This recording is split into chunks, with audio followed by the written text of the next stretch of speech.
This may be one of the most important videos we've ever done on our channel because we're going to tell you 15 different countries that are super easy to move to if you're an American and you're finally ready to get the heck out of the US. You can buy a plane ticket today and move there tomorrow if you want to. Before we dive in, though, I wanted to have Amelia explain the methodology that she used to choose these 15 countries. This list is all on her. Oh, okay. Well, for better or worse, right? Well, I wanted to choose countries that have a strong and long-term expat community, meaning they've already paid the way for you guys, so it should be easier to go there and get settled in. That they are affordable, meaning they have a medium to low cost of living, and that you do not need a really big deposit to apply for a residency visa. I also was looking for quality of life factors, so making sure there's things for you to do, that they have good health care, that it's walkable, things like that.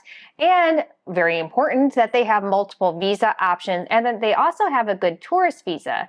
And another important factor, and actually this was, I think, a most important factor, was can you go on a tourist visa and then apply inside the country for the residency visa if you want to. One thing to keep in mind is that we are just providing you the basic requirements, so make sure to do your due diligence before you book any plane tickets, because by the time you're watching this video, things could have changed. Some of the visa options are changing fast and furiously.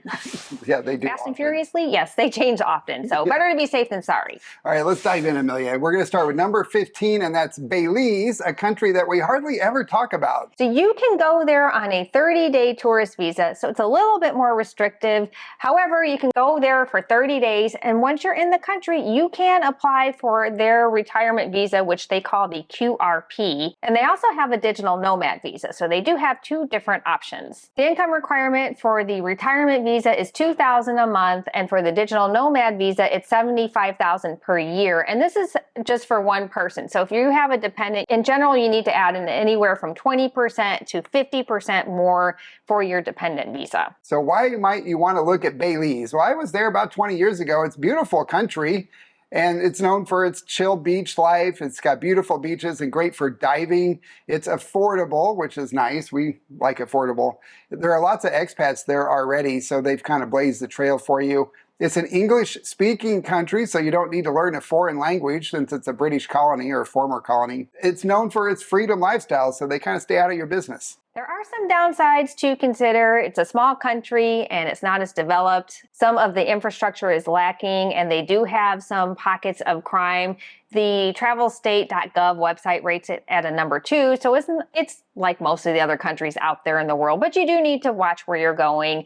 But most importantly, that if you want to get permanent residency in Belize, they have a very strict policy as far as physical presence go. You have to live in the country for a solid year. You can only leave for 14 days during that year to apply for permanent residency. Then you can keep reapplying for temporary residency if you want to, but that is definitely something to consider. Number 14 on our list is Brazil, and we've met a lot of people here in KL from Brazil, and they've told us that we absolutely have to go there. Plus, we're getting a lot of requests for that in our comments too. So I think we're gonna have to add it to our list, Amelia. Absolutely. So the nice thing about Brazil is that you do get a 90-day tourist visa. Starting in April of 2025, you're going to have to apply for an e-visa ahead of time, so make sure to factor that into your plans. And just like other countries, you can apply for a residency visa once you arrive in Brazil. They have a retirement visa that also has an income requirement of $2,000 a month, and they do have a digital nomad visa. And for that one, let me check my notes. It says 1,500 right there. Oh, thank you.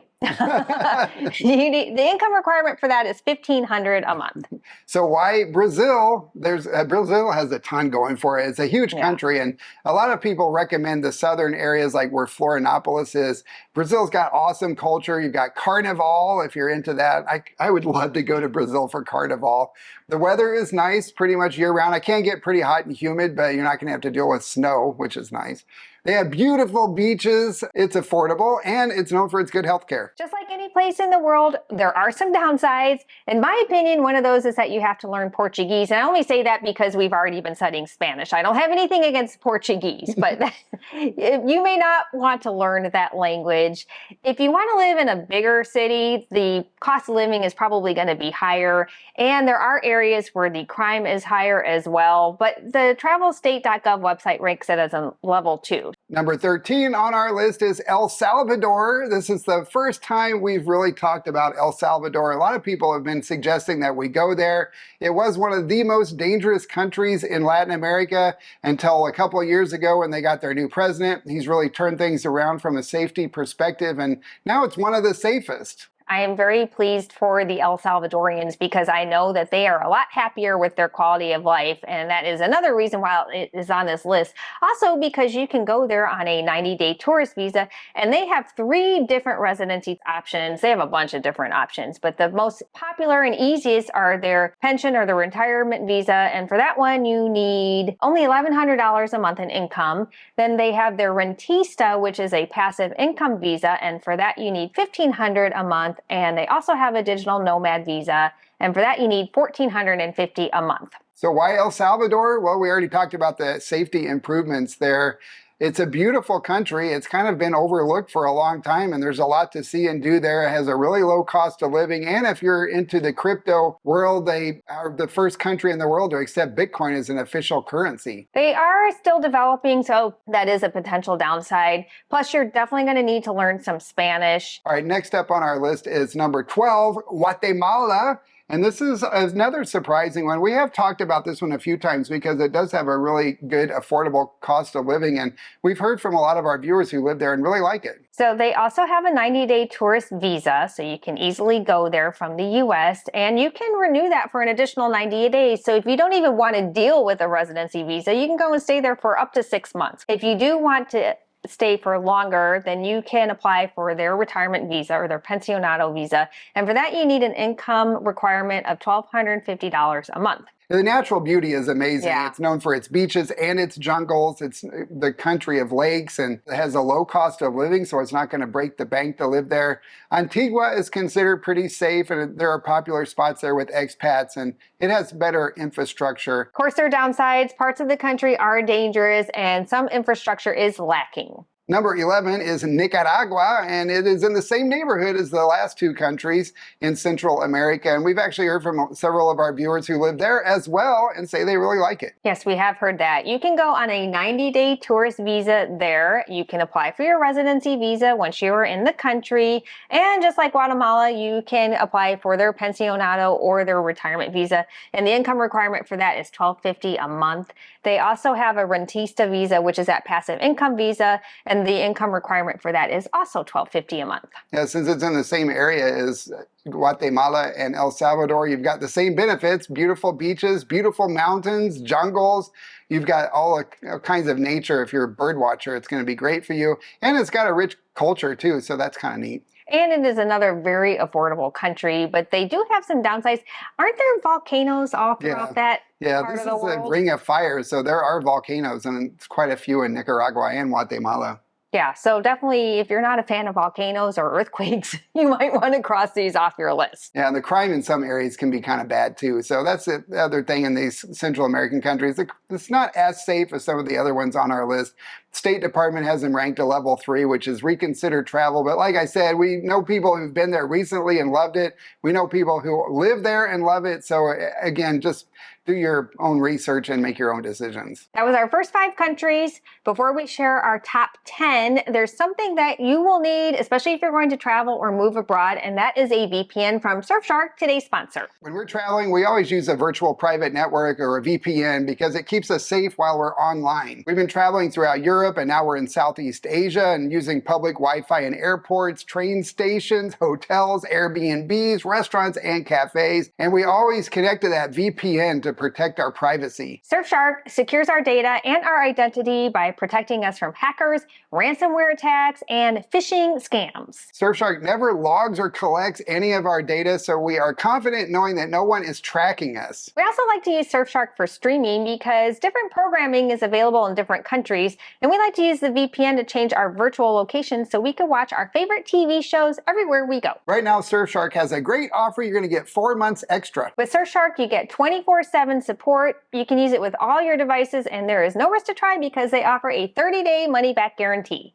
Just scan this QR code right here or go to surfshark.com/AAJP to get 4 months extra of Surfshark at an unbeatable price. Continuing our trek from north to south in Central America, Costa Rica is next on the list at number 10. You get a 6-month tourist visa with Costa Rica, so you can stay there for a full 6 months and then just move on. If you don't want to deal with the residency visa options, you can just go to one of those other Central American countries. Or they do have a retirement visa, and the income requirement for that is only $1,000 a month. Wow, that's low. I know. They have the rentista, which is your passive income visa, and the income requirement, the monthly, is $2,500, or you could do a $60,000 deposit. And they also have a digital nomad visa, and the requirement for that is $3,000 a month. So Costa Rica is known for its pura vida lifestyle. It's pure life. It's amazing there. Well, we know lots of people who live in Costa Rica and love it despite the rainy season. There's lots to do outdoors. You've got the beaches and the jungles again.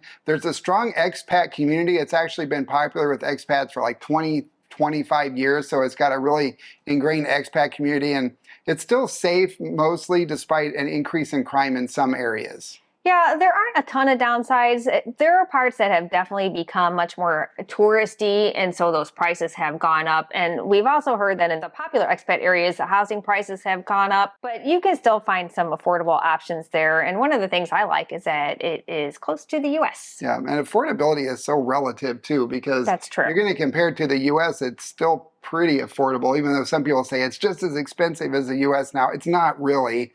But compared to other countries on our list, it is more expensive. All right, number 9 on the list, going south, is Panama. Imagine that. Like Costa Rica, Panama has a 6-month tourist visa, and you could just go and stay there, and then you can just go back and forth from Costa Rica to Panama, I suppose, if you want to, or Panama, Costa Rica, Nicaragua. Yeah. And continuing on. Or you could apply for their retirement visa, and that is also $1,000 a month. They have a digital nomad visa, and for that one, you need $3,600 a year. $36,000. Oh, $36,000 a year. That is a big difference. The downside with this visa is that you cannot bring your family with you or your dependents or your spouse on the digital nomad visa, and it also doesn't lead to permanent residency, so it's not for everybody. Panama is one of the more stable countries in Central America and even in Latin America because of the Panama Canal. Everybody seems to keep their hands off of Panama. It's close to the U.S. You can get back pretty easily. Lots of expats there already throughout the country, in Panama City and along the coast, and Boquete and David are all popular areas.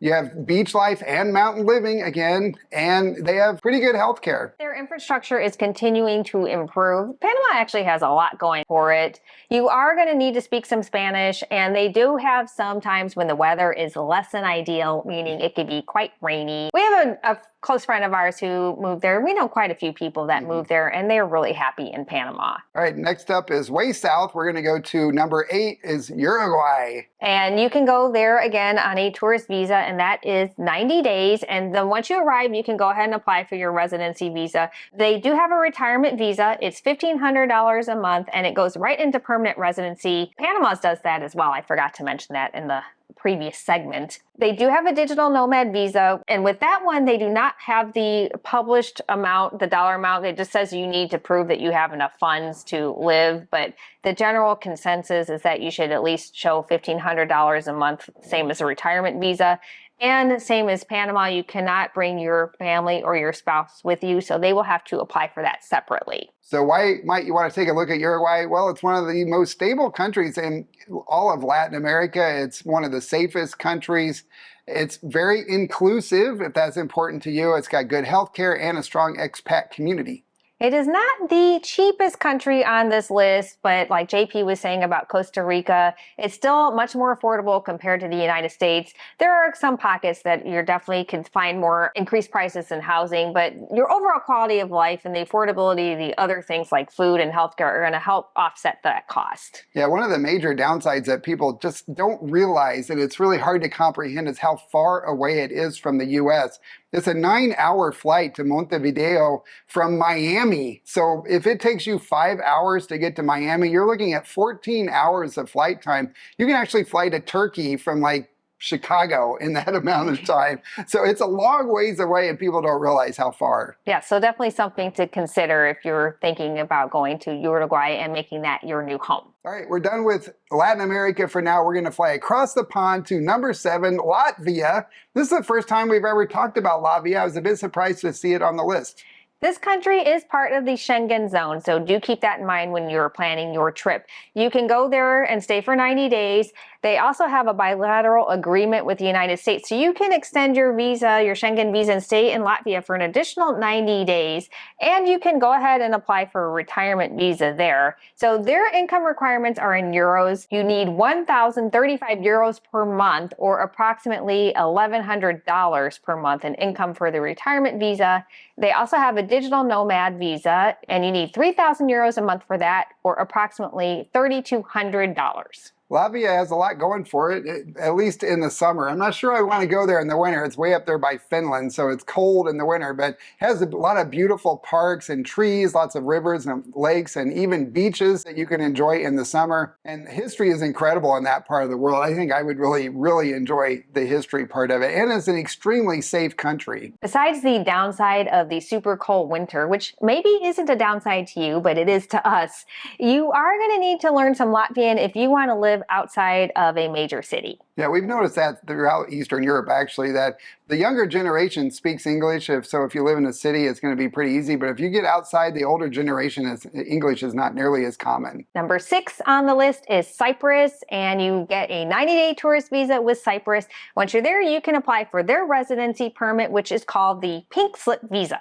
Interesting name. I wonder if, do you get a car when you show up, or you apply for a visa, you get the pink slip? No, but you get a long-term residency visa. There are some requirements, of course. This one does require a bank deposit of 24,000 euros. However, I put it on this list because I figured anything over 100,000 was a big deposit, at least in my mind. And then you also have to do an annual income requirement of 24,000 euros. So that comes out to be about 26,000 US dollars for the deposit, and then 26,000 US dollars for income. Annual income. Annual income. But what's great about this is that it can be from any source. So your pension, passive income, if you're working online, if you're a freelancer, whatever, however you make your money, you could use it to apply for this visa. That's cool. Why Cyprus? Well, it's island living. So if you want island living in the Mediterranean, it's got a nice temperate climate most of the year there. It does get pretty hot in the summer, but doesn't get real cold in the winter, so that's nice. There's a ton of history in that part of the world.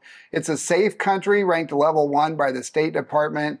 And there are expats from all over the world who live there. It's got good health care, and it's affordable, especially for an island. It's very affordable. Yes, I find it very intriguing, especially the history part. Some of the downsides is that it can get pretty crowded in the popular areas during high season. Tourists like to go there. If you're really into an urban lifestyle, this is probably not going to be the island for you. They do have bigger cities, but they're not going to be like a Paris or a London. And I think that you are going to pay more money if you want certain imported goods. Number 5 on the list is Sri Lanka, just off the southeast coast of India. It's another island nation. We actually know a few people who have lived there and really like it. For this one, you have to apply for their visa online, and you only get a 30-day visa, but you can do an extension, and you can apply for a retirement visa there as well. And the income requirement for that is $1,500 a month. They also do require a $15,000 deposit. Another one with a deposit. Yes. That's not big though. I mean, by some of these countries require $100,000 or $500,000 deposits or investments. So it's really pretty small if you look at it by those standards. Agreed. They do have a digital nomad visa coming. They have approved it, but they have not implemented it yet. And I read that the income requirement for that will be $2,000 a month. There are a lot of great things going for Sri Lanka. They had a rough patch a couple of years ago with their economy and stuff, but that seems to be mostly corrected now. People are super friendly there. They have fantastic food. There's a lot of nature reserves, so you can go see wild animals in their natural habitat. They've got beaches, mountains, jungles, and it's still really affordable for an island nation. It is still ranked as a level 2, so it is a pretty safe country overall. They do have some issues with infrastructure. Once you get outside of the major cities, you may find some issues with your internet and cell phone connections out in the rural areas. And just like the other island of Cyprus, that cost of goods can be higher for things that are imported. Number 4 is Vietnam. I had to say it that way. I just have to. They have a 90-day tourist visa, and you can do visa runs. And we know lots of people who have lived in Vietnam for years doing visa runs every 90 days where they go and get their passport stamped in Cambodia or Thailand or some other country, Laos. They fly somewhere and go back and reset the clock. Unfortunately, they do not have like a real residency visa program. No retirement visa, no digital nomad visa. So even though you can't technically get a residency visa there, we know lots of people who have lived there for years on just this tourist visa. Yes, and they love it. Vietnam has a lot going for it. It has the history, it has the incredible beauty, it has mountains and beaches and the food and the wonderful, friendly people. Vietnamese food. Yes. Yes, it has a lot to, and incredible culture. It has a lot to enjoy. Yeah, the downsides are the weather. It's hot and humid there. They can't get typhoons. In fact, they just had one hit Ho Chi Minh City last month. It was pretty bad. There was lots of flooding. The pollution and air quality is pretty bad, and it can be pretty noisy in the cities. But I think Amelia has a big downside for Amelia. Yeah, not having a residency visa to me is a risk I'm not willing to take. Now, we slow travel. We've been slow traveling, so it's not like I am opposed to going and leaving after 90 days or whatever. But I would be really nervous to set up shop and have all of my stuff and go and do a visa run, because what if they don't let me back in the country? That would be a downside. That would be a major downside. Number 3 on the list is the Philippines. They also have a 90-day tourist visa. I'm kind of feeling like a broken record here.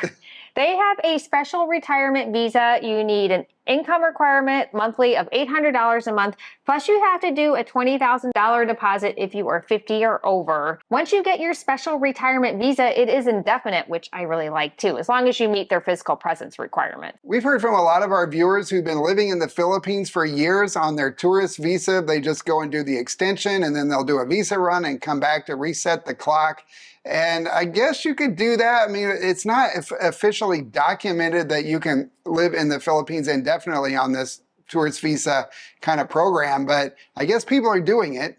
I did read that they are starting to crack down. What I read is that you can do this for up to 36 months, and then I think you would have to go and leave and then come back and start the clock over. But that you have to continue to go in and get that tourist visa extension, and that they are starting to shorten the time now. So if you're comfortable doing that, and a lot of you out there are, then I think that's great. Personally, that is not for me. Just like the 90-day tourist visa and doing the tourist runs in Vietnam, I like the peace of mind of knowing I have a true residency visa. Great thing about the Philippines is it's an English-speaking country. Almost everybody there speaks English.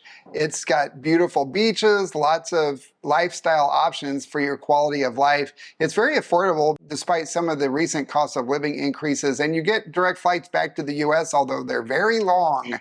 There are some downsides to consider. There is some crime in some areas. There's not running rampant throughout the country. It's rated as a level 2 by the travelstate.gov website. And some of the major cities can be very crowded and noisy. Plus, you're going to have some earthquakes and typhoons. They do get hit by those occasionally. Next on our list, number 2, is Georgia, the country, not the state. And it is also rated level 1. A lot of people think Georgia is unsafe for whatever reason, but it's a level 1 according to the State Department.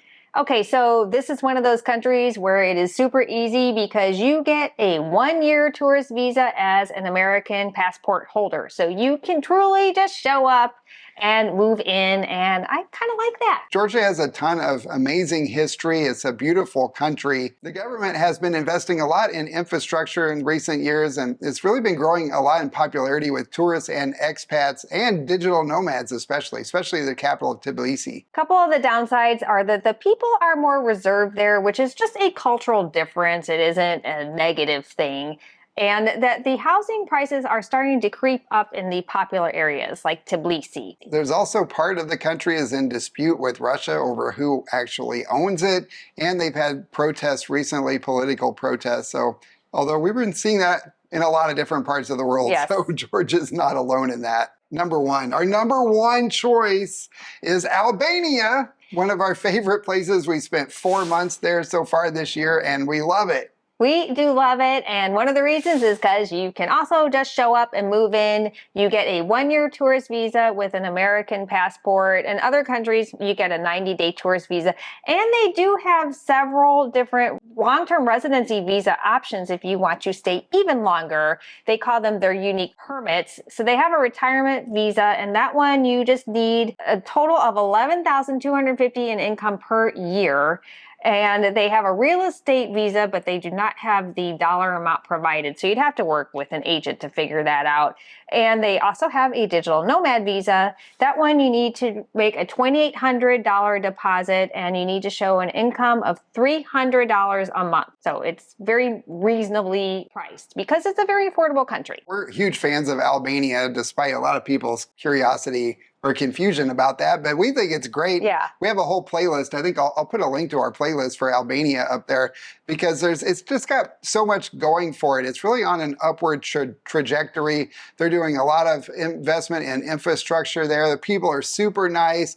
The younger generation almost all speaks English there, so it's pretty easy to communicate. They don't expect you to learn Albanian, which is nice because it is a tough language. If you want to live there long term, you're probably going to want to learn some of the language, and we know some expats who've been there a while and they're learning Albanian. It's got beautiful nature and beaches, mountains. There's a ton to do there. Yeah, we really, really like it. The internet is awesome there, which if you're a digital nomad or you're still working online like us, that's really important. I think the reason that they are really trying to attract digital nomads is because they want more young people there, but they like older people too. They take good care of their old people from what we could tell. Mm-hmm. They're pretty much just welcoming, period. Yeah, they have a reputation of being having a lot of crime, but that's kind of an outdated perception. It's just not like that anymore. We walked around at night by ourselves. We saw kids out playing in the dark, in the parks, in the streets. We felt very safe the whole time we were there.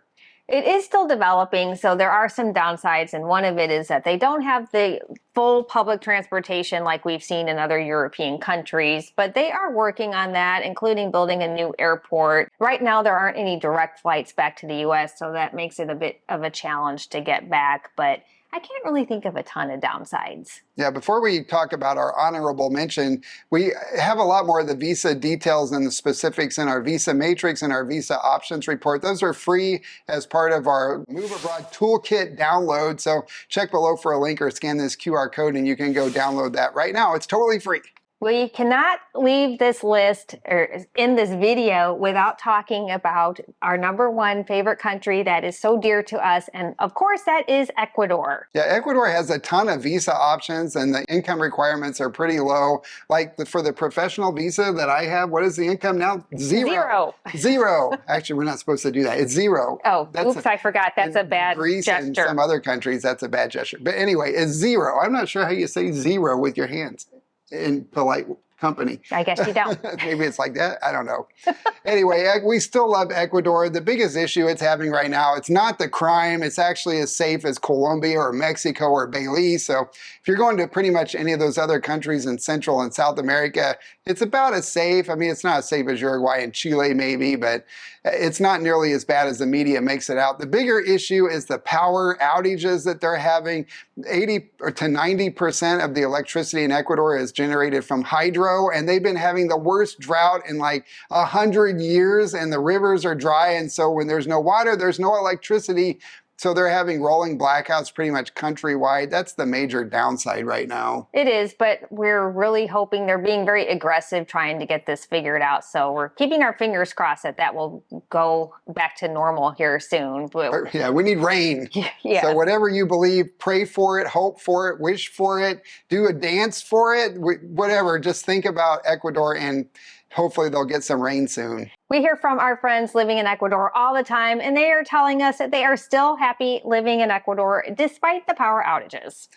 So let us know, did any of these countries surprise you? I know Latvia and El Salvador were really surprising to me. I was surprised when Amelia included those on the list. If you want to check out more countries where you can live and retire abroad, check out this playlist next. We have a whole bunch of videos on that topic. And click the link here to download the toolkit. And let us know in the comments if we missed any countries that are easy for Americans to move to. That is all we have for this video. If you liked it, leave us a thumbs up, please, and we will see y'all next time. Ciao. Ciao.